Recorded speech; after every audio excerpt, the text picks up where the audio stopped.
Isang mapagpalang araw po sa ating lahat. Narito po ang inyong lingkod, Pastor Red Vincent Villones, Online Training Director ng Kalayaan Cyber Christian Network o KCCN. Malugod po namin kayong inaanyayahan bilang maging kabahagi sa aming ministeryo sa paghahasa sa ating mga kamanggagawa sa Panginoon.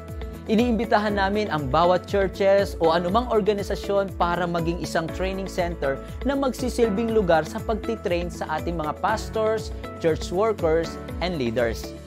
In partnership with Leadership International, layo nating tulungan ang bawat pastor, church workers, and leaders para i-train at i-equip upang mas matibay at lumalim pa ang kanilang kaalaman sa Biblia na tiyak na magagamit nila sa kanilang mga assigned ministry. Ang pag-aaral na ito ay may 4 po na subject kada semester. 3 semester bawat taon. Kaya naman sa loob lamang ng 2 taon, tiyak na magkakaroon na tayo o makakapag-produce tayo ng mga manggagawa na may matibay at malalim na kaalaman patungkol sa Biblia at sa leadership. Ang sino mang magtatapos ng training na ito ay makakatanggap po ng Certificate of Biblical Leadership mula sa Kalayaan Cyber Christian Network in partnership with Leadership International.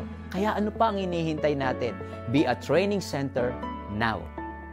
Ang bawat training center na mabubuo ay may pribilehiyo na makatanggap ng mga training materials tulad ng libro, workbooks, isang plaque po na katibayan na kayo ay isang official training center ng KCCN at marami pang iba. Partner with us in equipping and training our pastor, church workers, and leaders. So for more information and queries, kindly follow us on our social media accounts.